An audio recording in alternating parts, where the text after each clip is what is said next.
mag-focus na talaga ako sa vlogging. Kasi gusto ko mag-charity vlog ako sis pag umuwi, pag mag-for good na. Mag-charity talaga, ma-transfer ako sa charity vlog. Adi Sukardi, bye-bye. Sana all. Bye-bye. Sana all. Yun ang plan ko sis Nancy. Pag mag-for good ako, mag-charity vlog ako pag pag doon na.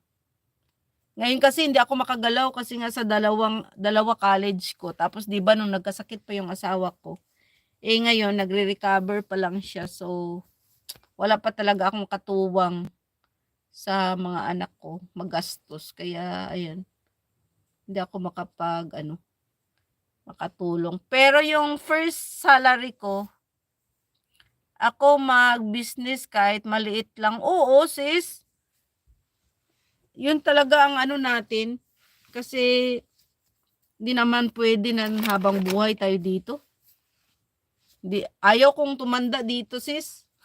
Sabi ko nga sa mga anak ko pag someday, pag magpamilya sila nang magbubuhay sa mga anak nila. Kasi, di ba yung iba, nakastay dito kasi nga silang nagpaparal sa mga apo nila.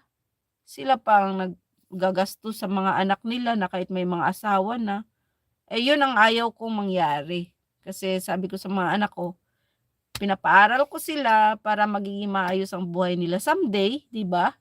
Ako mag-business nabasa ko na. 'Di ba? Kasi even tayo Dan Fun Foodies. Sis Dan Fun Foodies, even Tarya is already connected to you. Just leave comment, even Tarya, okay? Just leave comment to the others also. So they can read your comment and they return back. Nancy Aris, kaya nga, oo sis. Kasi yun ang sabi ko sa kanila. Ginagawa ko to para sa kanila. Maibigay ko yung mga responsibilidad ko bilang magulang. Pagkatapos, mapaaral sila. Nasa kanila na kung anong way ang gusto kong way nila ay magiging maayos ang buhay nila. Makatapos sila sa pag-aaral, makahanap sila ng magandang trabaho na hindi na kailangang lumayo pa sa atin sa Pinas. Kasi sabi ko, hindi nyo na ako tularan na iniwan ko sila, 'di ba? Iniwan ko sila nung maliit pa at nag-abroad ako para makapagtrabaho.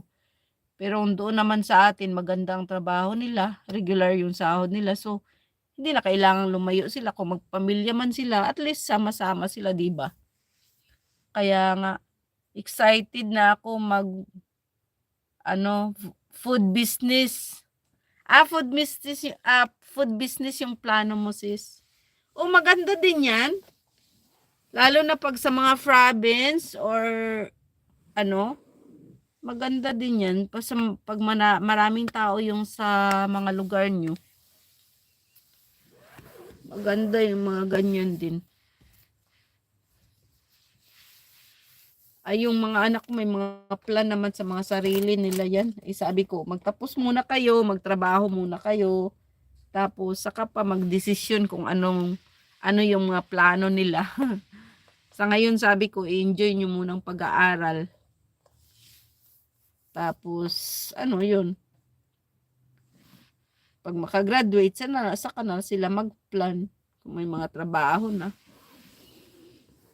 Ganun lang.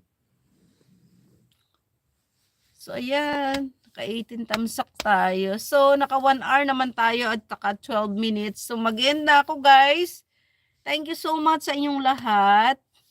And big love shout out sa lahat ng nandito. Tunay na buhay sa Europa. Thank you so much, Nancy, Eris OFW, even Tarya. Thank you so much. Adi Socardi, thank you so much. Vinod World, thank you so much.